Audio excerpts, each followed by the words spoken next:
कितनो पियाई मान न भतरा कितनो मनाई उठ चुसी तो करेला खेला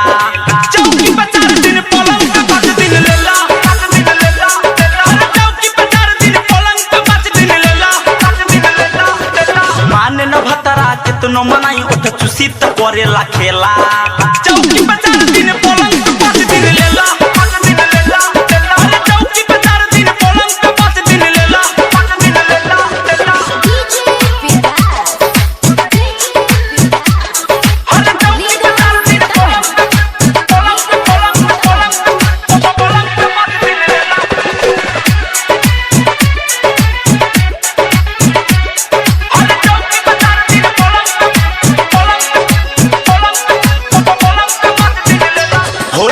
मुँह नाही धारे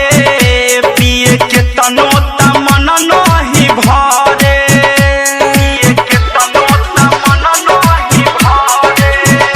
होला गरम त मुँह नाही धारे पिए के तनो मन नाही भारे अरे होला चाहे नाइट हो बलम पी के बियर करे फाइट हो सटे नियरवा लागे डरवा कमर में दर्द देला चौकी पे 4 दिन पलंग पे 5 दिन लेला चौकी पे 4 दिन पलंग पे 5 दिन लेला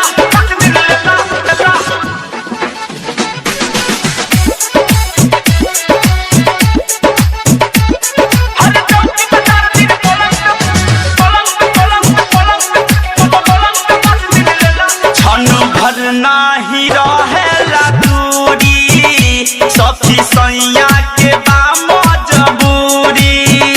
सखी सैया के बा मजबूरी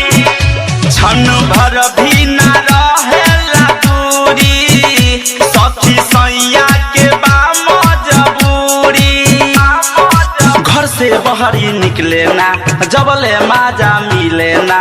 करे जवानी रंजन यादव सखी रे सहेला चौकी पे 4 दिन पलंग पे 5 दिन लेला चौकी पे 4 दिन पलंग पे 5 दिन लेला मान न भतरा कितनो मनाई उठ चुसी तो करेला खेला चौकी पे 4 दिन पलंग पे 5 दिन लेला चौकी पे 4 दिन पलंग पे 5 दिन लेला डाउनलोड कीजिए RCM music official app play store से। RCM म्यूजिक के सारे ऑडियो वीडियो डाउनलोड करने के लिए